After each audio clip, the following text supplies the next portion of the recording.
It's equivalent of missing. Maybe they are gone permanently. Maybe they are gone. Maybe it's a good introduction. Also, even if I did, why would I tell you I did? What are like countermeasures anti-Yuka power? So she's actually fragile. No idea then. Akana is going to witness the fight.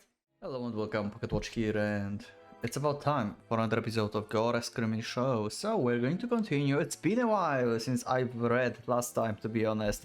Because this save right here is May 4th and today is 14, so yeah, I'm not too fresh in mind what happened last time.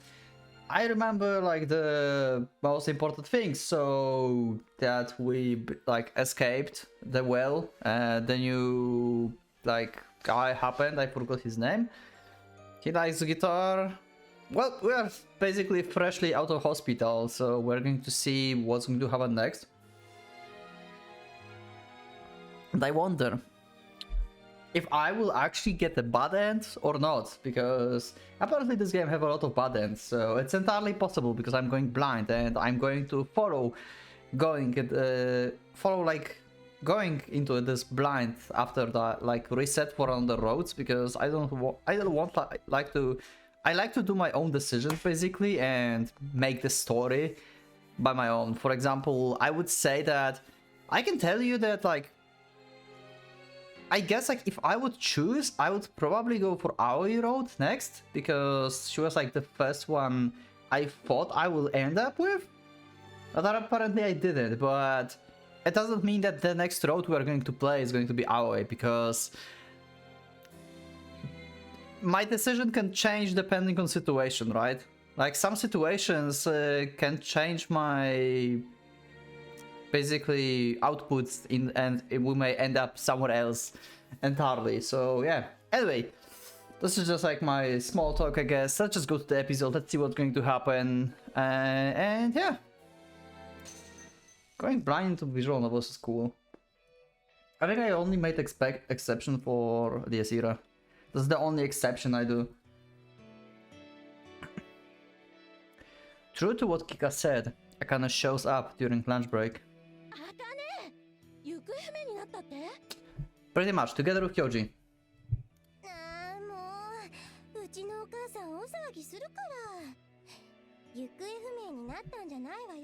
It's equivalent of missing, you know?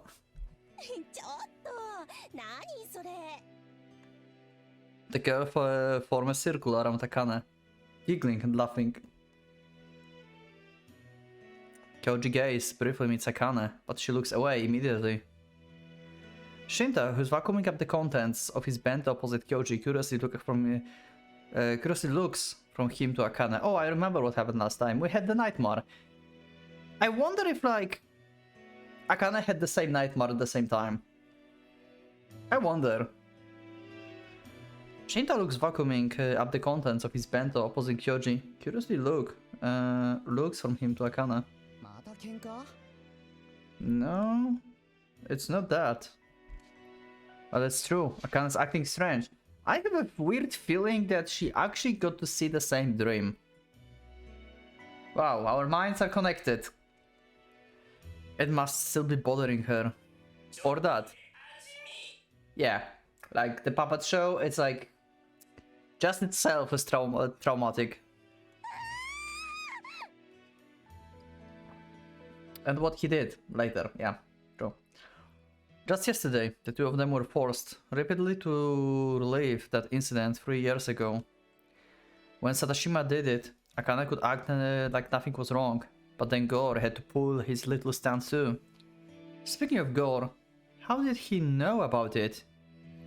Yeah, well, he invigilated the classroom, from what we know, and classroom apparently knows about what happened, and Sadashima talked about this as well, so yeah. Sadashima probably learned about it from one of Kyoji's old classmates. Akane did say it was a pretty well-known incident, so it wouldn't be odd for Sadashima to hear of it. Speaking of where's Sadashima and his goons?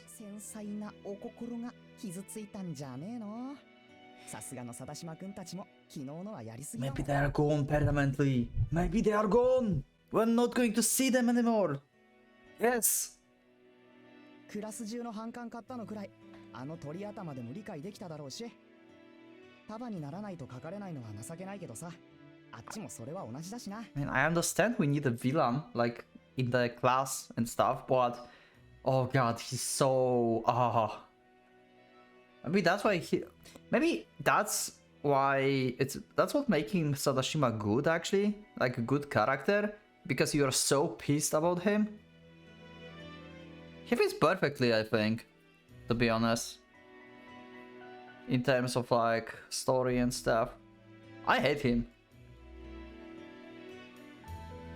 Maybe that's a good thing.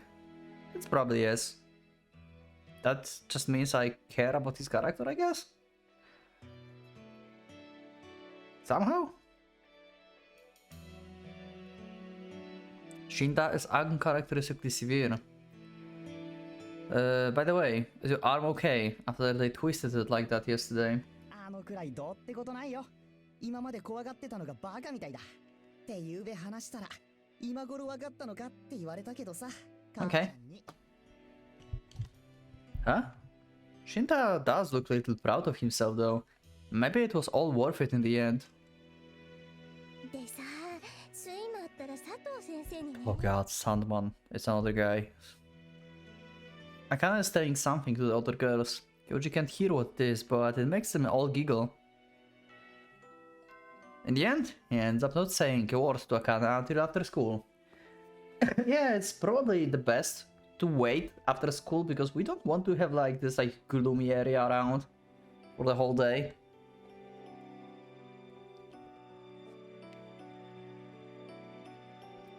They've been going home together every day, but he's not sure if he should wait for her club activities to end this time. With all the weird stuff going on, he doesn't feel letting her walk home alone. As he listens to Sadashima Sandman's sleep-inducing voice drawn his ear during the day, last homeroom session, he finds himself at loss for what to do.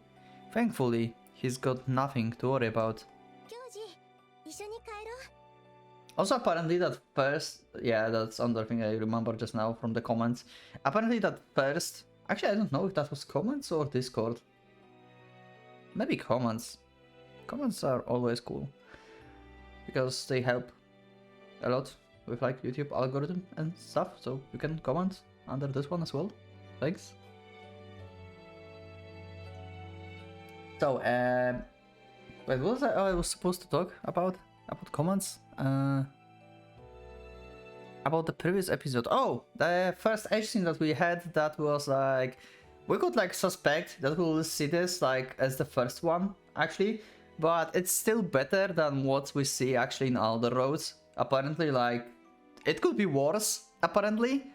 So, everyone is like scaring me right now. Like, I just got like news like that Sadashima is not that bad in this road. And also, like, way worse things can happen in the other roads. So, maybe that's good that I'm playing this one. Maybe it's a good introduction. Who knows? Do you think Akane Road is like a good introduction to the series actually? Let me know in the comments. Or you think that another road is like the good introduction? I wonder what you think. I remember... No. What? Did I? Yeah, there was like a comment, I believe, like in the very beginning, that said recommended road is, and there were like names, but I pretty much ignored that because I want to go blind into this, so I don't even remember what kind of order is there, but apparently there's like a recommended order. I mean, I can still make story with like random order, right? It's not the era where like things doesn't make sense at all when you go into like order that is like not intended from the developers, because this era in first didn't have choices, I believe. It just had like order of like roads, and Gore Screaming Show always had the choices, so you can play it like whatever you want.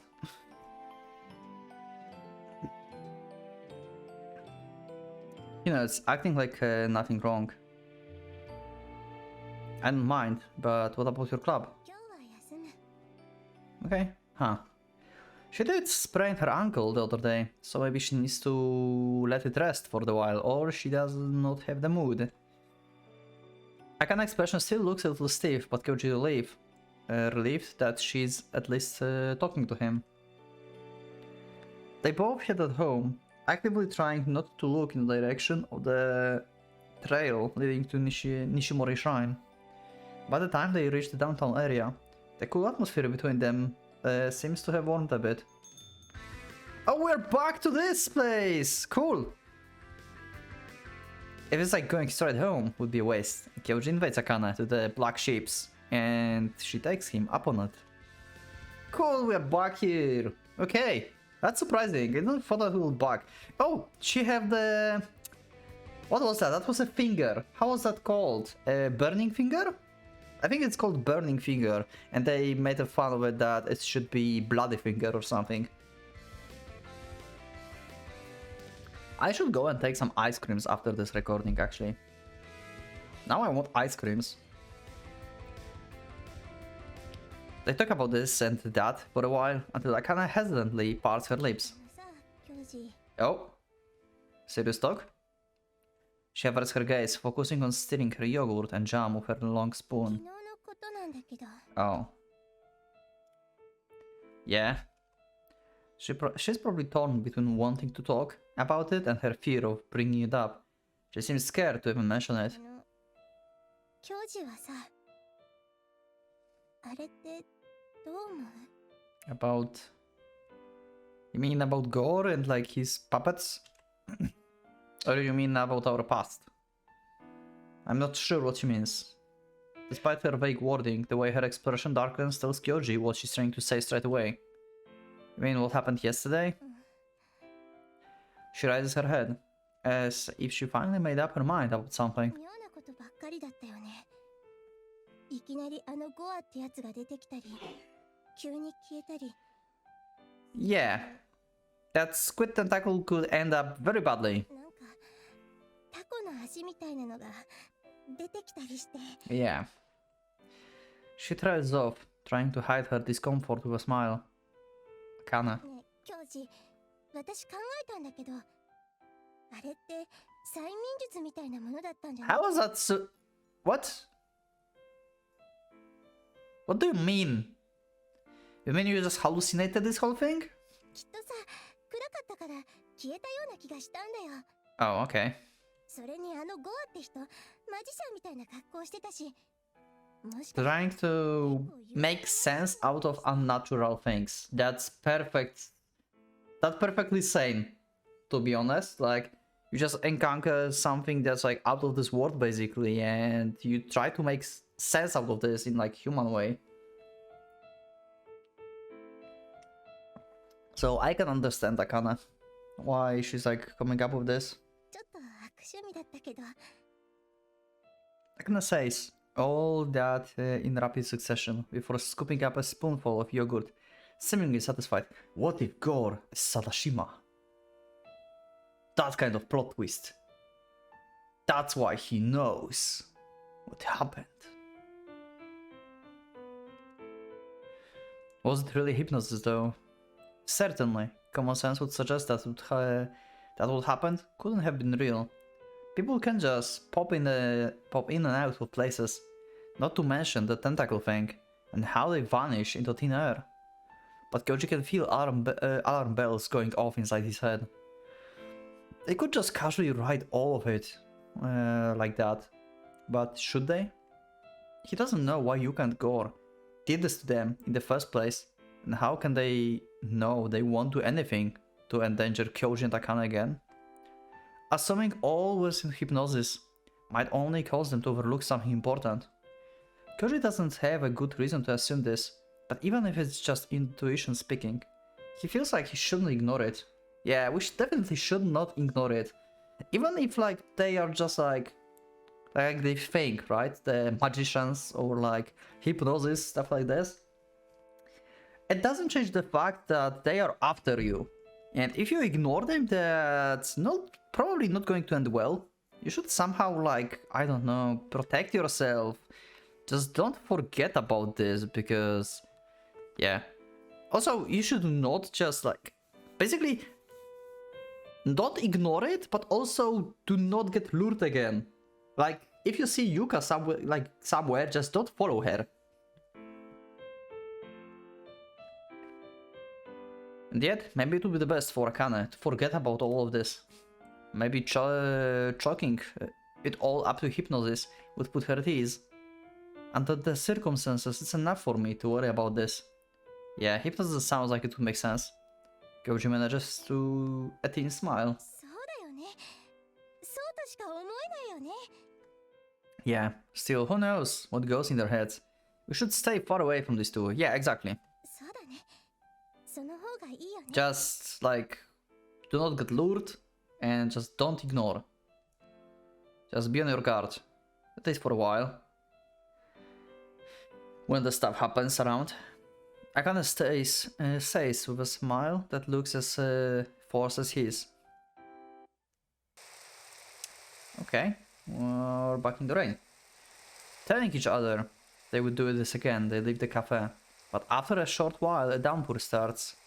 Kyoji did get the feeling it was getting cloudy before they went in, but he didn't think it would actually start raining. This happens. It's just a quick shower. It will be over in no time. That's what they think, but they're wrong. With her spraying, Akane can't run at all. She asks him to leave her and go home, but naturally Kyoji refuses. Good. The rain doesn't stop. In fact, it's shaping up to be a veritable deluge. Well, that sucks. They close the convenience store where they can buy an umbrella next to Kyoji's house. At that point, they may as well not buy one at all, pretty much. Akane, come to my place. I will lend you an umbrella. Okay. We're back. He announced, coming through the door. Yamiko replies at once. Yeah, I brought my girlfriend, basically. Yeah. And we're all wet because it's like freaking rain outside. Like, it's like literally a storm. Also, this is bad. Like, I hope that Kyoji will not let Akane just go outside by her own. First of all, we just like met Gore and Yuka, and that was terrifying. So we don't want to her like take the umbrella and just go by her own into her house.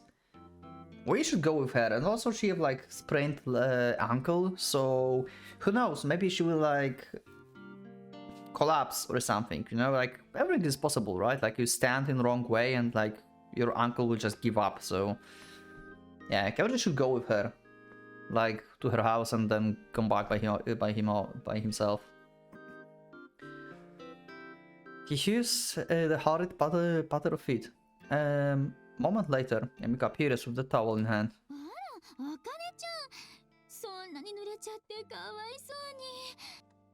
Whoa, brutal. Yeah, she just ignored you. Before Kyoji realizes, she hands the towel she prepared for him to Akane instead. Yeah, that makes sense. Sure. Watching Kyoji and Yamiko exchange, Akane smiles in amusement. Kyoji, don't let her go by her own, please.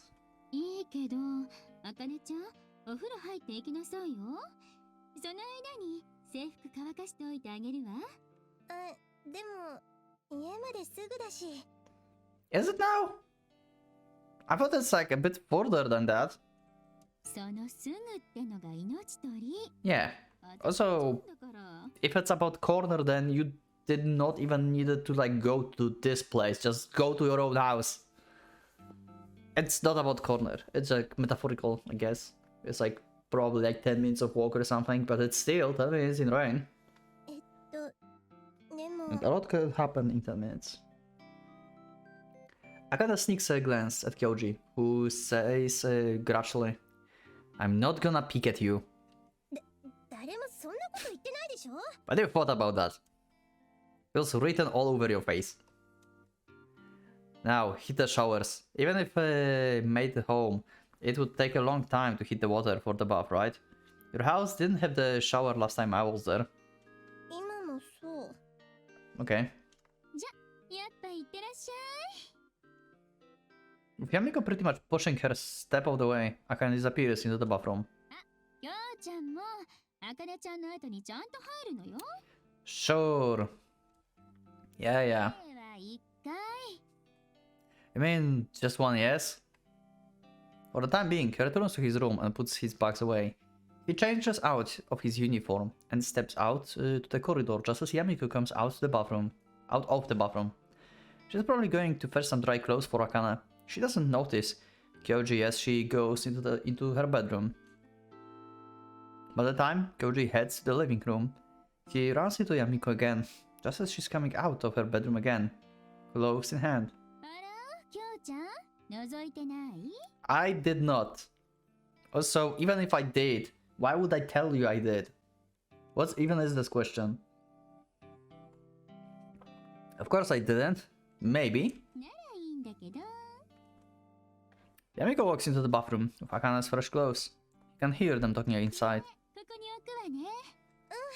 ありがとう、やみこお姉ちゃん。ところで、あかねちゃんさ、彼氏ができたら、 Oh my god. お風呂に入りたい方？ She knows that Kyoji hears that. She knows. やだ、やみこお姉ちゃん、何言ってんのよ。 Kyoji slams his shoulders upon hearing that. What kind of question is that? 忠告しておくけど、一緒にお風呂に入るのだけはやめといた方がいいわよ。 What? あれはね、そんないいものじゃないんだから。 What the heck? She said something to that effect before, but why is she so fixated on this? She must have had a real bad experience to plant that idea in her head. Yeah, sure. Kyoji glances at the window. The rain only seems to be getting worse. The raindrops blur out of the window pane. These toward the image of the house next door. Just, what is that guy doing out there in this rain? The thought suddenly crossed his mind. Outside under the pelting rain. Great, I hear already that there must be a gore. Great.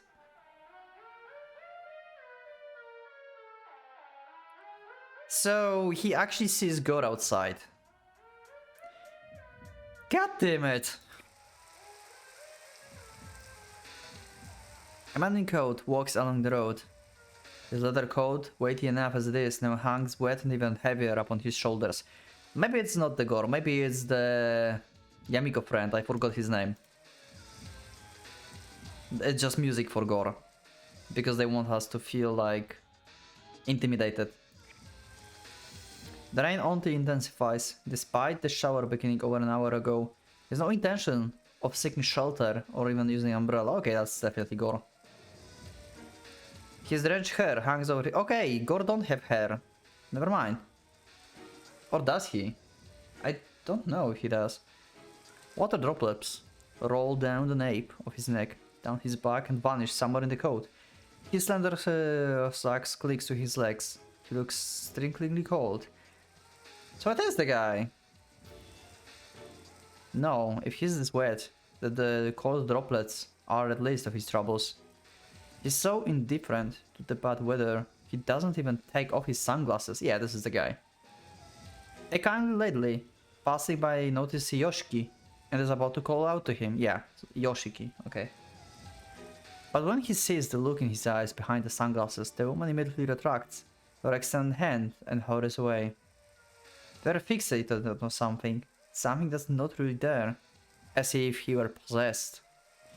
To him, the kind of woman that tried to call out to him, the pelting rain, his hometown, shrouded in mist, the nostalgic sight of the streets, and the ripping puddles on the sidewalk, all of this is bereft of any meaning. What's happening? Okay, what's with the guy? He simply walks while looking intently ahead, his eyes fixed on what's waiting at the end of this one-way street. Oh, he sees you come at me? A faint whisper. His lips curl up into a slight smirk. I wonder, like... I wonder how much he knows actually about Yuka and Gore. I mean, he knows about Gore. He asked about this for Kyoji, so if he knows about him, then why is he searching for him? I mean, I know why, right? Because he's like on like path of revenge, I would say. But what are like countermeasures for Gore and Yuka? Like, how can he deal with them? That's my like question, basically at this point. Like, you cannot just like that, like just walk to Gore and just like punch him. That's not how it works.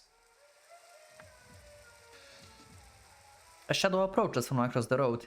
At first it isn't even as much as the silhouette, too faint to make out. But the contrast gradually grows more visible as it reveals itself. The silhouette seems to be that of the little girl. She walks along the road, relishing the splashing water with each skipping step she takes. Much like Yoshiki, she doesn't seem to all bothered by such intense rain, but the reason for her indifference is nothing like this. His stem from earnest determination takes to a fold, hers from innocence. Yoshiki calmly stops in his tracks. The figurine coming from the other side of the road stops when it seems to notice Yoshiki in turn. A cold, sharp tension hangs between them. Okay, so seems like Yuka knows him as well. Yeah. Encounter, finally. How this will end?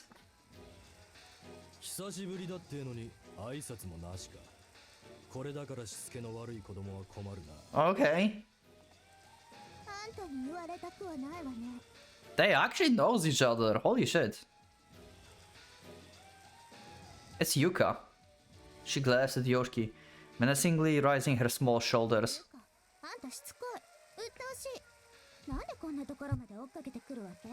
Okay, so she actually was outside of the city. Because she said, track me down. Okay. That's actually her target. I mean, his target.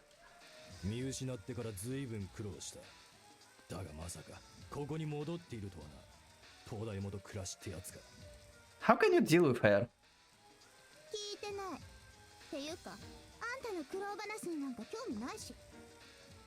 On closer inspection, it's become clear why Yuka doesn't mind the rain. It's because she isn't wet at all. Yeah, she's like definitely not a human. Like I said, she's like a ghost or something. It's like her body's coated by thin membrane. All the droplets falling around her vanish, like they're swallowed by some kind of invisible crack. Are the raindrops avoiding her, or are they fleeing from her in fright? The sight is so strange. One can only assume it's one or another. But neither Yuka nor Yoshiki pay any heed to that. Yoshiki stands in the downpour, soaked to his bones. In direct opposition to him, Yuka stands like a small queen, as prim and smug as she is dry. This strange showdown occurs in the middle of the silent neighborhood. Roughly 5 meters separates the two. Can Kyoji see this? Gripping the pendant on his chest, Yoshiki speaks with gravitas. Oh shit! He actually like goes into like fighting stance. Wait, what? Yoshiki, you are human? Like, how do you want to like deal with them? He took out the pendant, so I guess like this is like helping him fight. Like maybe he'd have like, I don't know, like the only thing I can think of is like some kind of like powers, like I don't know, it's like anti Yuka powers. I don't know. Yuka lips curl up into the vicious smirk. The moment she glares up at the Yoshiki face, a black cloud conglates behind her. Hi, Gore. Yeah. Yeah. I wonder if you fought before and who lost. I assume like Yoshiki lost because they just left him probably and escape. Maybe? I don't know. I wonder how what in the past happened. Gore body stretches like rubber. In the mere moments, his face is right in Yoshiki's. Okay, but Yoshiki tears the pendant through his neck and thrusts it at Gore.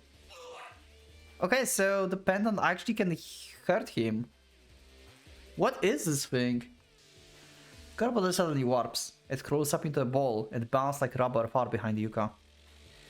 Yuka furrows her brow. Not even sparing a look at Gore, has been thrown to the ground. Yoshiki rushes at Yuka, rainwater splashing into the air all around him. As he lunges towards her, he pulls something from his pocket, a black glistened pistol. Okay. Oh sh! What an hesitation, he puts the muzzle to Yuka's small head. I don't think you can beat her with gun. He does look angry. Oh, he actually shot her. What the fuck? Suddenly a long arm, cloaked in black, firmly grabs Yoshiki's arm, the one holding the gun. The muzzle jerks away from Yuka's head, now aiming at the sky instead. Oh, so you can actually kill her. So she's actually fragile. She's not like impossible to like deal with. So she seems to be like out of this world, basically like a ghost or something, but she still does have physical form that can die. So she's like vulnerable to attacks basically. And Gore is basically her like bodyguard. Interesting combination. Smoke rises from the muzzle, trailing upward before vanishing. What just happened? That arm isn't connected to anyone's body. Instead, it extends from a paddler under Yoshiki's feet, the surface of which dances from the raindrops crashing against it. The voice is muffled. The paddle ripples and forth as if it's boiling. A black image forms across the water-wavering surface. The image gains some depth, breaks the surface and swells up into the round shape. A shoulder and neck appeared in Gore's mask. A strange, impossible sight. There can't possibly be a hole under that puddle, and yet a grown man emerged from it, as if it was sprouted from the ground. That's the only way to put it, and yet none of the present betray the slightest hint of surprise. Yeah, so he knows all the tricks that Gore have. The tips of Gore's legs pop out with gravity-defying movements. I think he like broke his arm or something. In the same moment, Yoshiki's body is sent flying back. With a dull thud, he slams against a telephone pole, sending his sunglasses flying. His limp body slams down the wet concrete. Yeah. You're a human. You have a pendant, but that's all there is. But we learned now that actually dealing with Yuka is like possibility. It's not like she's like immortal. Gore body wobbles, bobbling up and down as he sneers.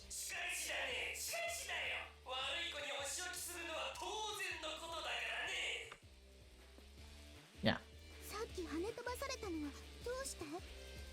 Oh, so that's the new thing.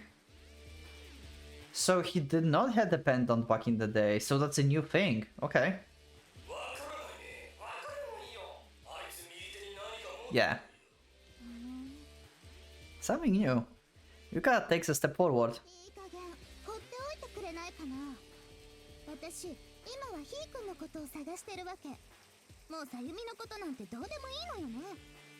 Okay. Who's Hikun? Is it Kyoji? What's Kyoji's first name? I forgot. Can you remind me in the comments, like, what's full name for Kyoji? Maybe then I will remember if you let me know. Sayumi is the wife of Yoshiki, right? I believe. I don't care about Sayumi. Well, she's dead apparently, so there's nothing to care about. Huh.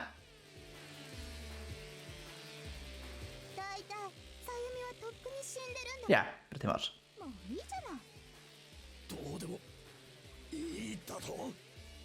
Yoshiki slowly raises his head.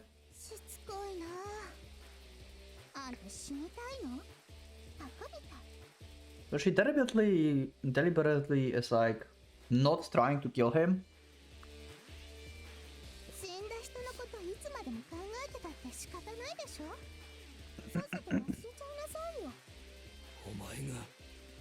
お前がそれを言うのか。さゆみを殺したお前が。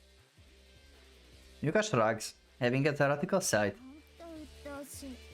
死ねばお前を殺したらな。 Okay. やだな私まだ死にたくないものピープンを殺した後であんたを殺してあげて I'm done killing Hikun. Okay, at this point I really want to know what's Kyoji's first name. I really want to know. Gore Screaming Show. 1 second. I want to see what's the name of Kyoji. Jinno. I mean, second name. Jinno Kyoji. Okay. That doesn't make sense. That's not Hikun. He is nothing like Jinno. Who's Hikun then? After I'm like, why you want to kill this guy or her? Because maybe she wants to kill her because Hikun can be also he or she, I don't know. Who is this person? Why you want to kill this person? This is not about Kyoji? But she's fixated on Kyoji. What's Kyoji's friend name? What's Kyoji's friend name? You know, the Shinta, Maki. Okay, that's also not that. Okay, I don't know.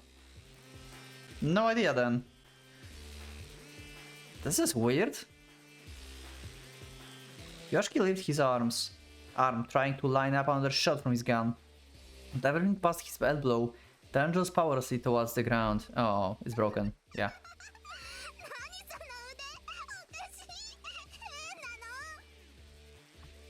Yoshiki fumbles with his weapon, trying to put this into his right hand, but before he can, Gore picks Yuka up. He dances with gambling steps, refusing to let Yoshiki draw a bead on them as Yuka let out a loud laugh.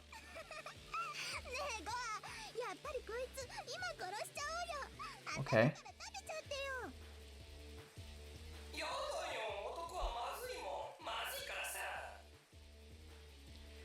Yoshiki somehow manages to lift the gun in his right hand and aims at Yuka. Gore dodges with erratic hops in all directions. Yoshiki shots only gouges into a nearby concrete wall, sending fragments of it bouncing across the road. Oh?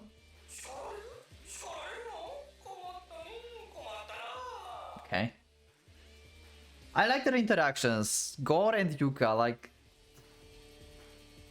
they're amazing. With Yuka still in his arms, Gore frantically shakes his head. Yoshiki fires another shot, then another. The recoil smashing his shoulder into the wall he's leaned against. Soon enough, the fragrance of the rain is infused with the smell of gunpowder smoke. I just saw his eyes right now. Yoshiki eyes. In the last second, I didn't like pay attention to his CG because I thought it's the same all the time. He's really fanatic about this. One shot grazed Gore's side, blasting a hole in the telephone pole. The next one pierces his abdomen, or so it seems. But the black cloth there only flutters ever so slightly as Gore lightly hops away, seemingly unscratched. Yoshiki clicks his tongue in frustration.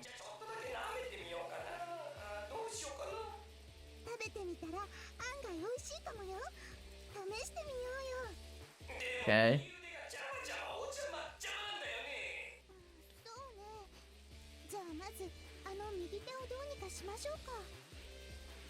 Yuka lightly lands on the ground, cooking her head with a cherubic smile. Okay. That's unreasonable question and request. Like, we're not giving it to you. Like, it's our only defense against Gore, it seems. Great. Not a deal I wished for. Oh! じゃまた濡れちゃいそうだよ。 Akana is going to witness the fight?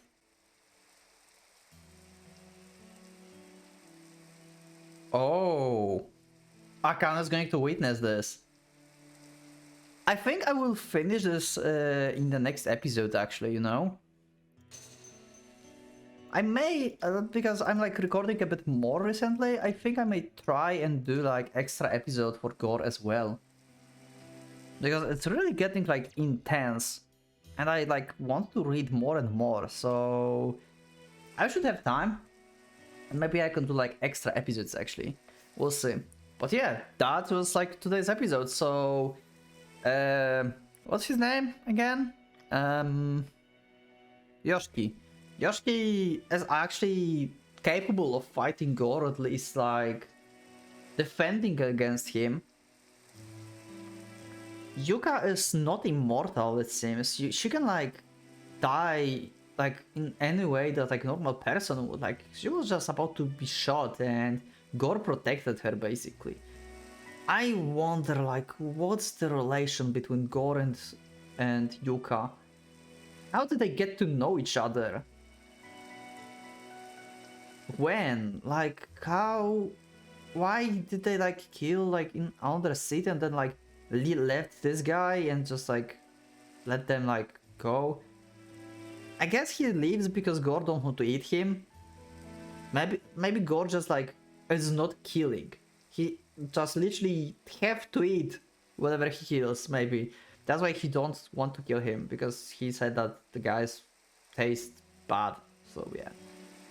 But anyway, we'll see in the next episode, because Akana is seemingly going to witness the fight, so... this might be bad. Also, who's Hikun? That's another mystery right now. I literally have no idea.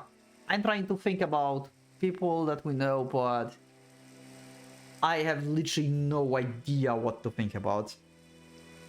So yeah, I hope to learn these things, maybe in the next episode, maybe in the future, who knows. The bad thing is that Akana is alone, and basically Gore can take her as a hostage at this point, or attack her, and Yoshiki will try to protect her. This is bad. The third part is really bad in this situation. So yeah, we'll see in the next episode. Thank you everyone for being with me. Leave up a like if you like this episode. Comment down below. Subscribe if you're not subscribed. Become a member if you would like to support me. Thank you everyone for your support. Thank you for being with me. And I will see you in the next episode of Gore Screaming Show. So for now, Pocket Watch is going out.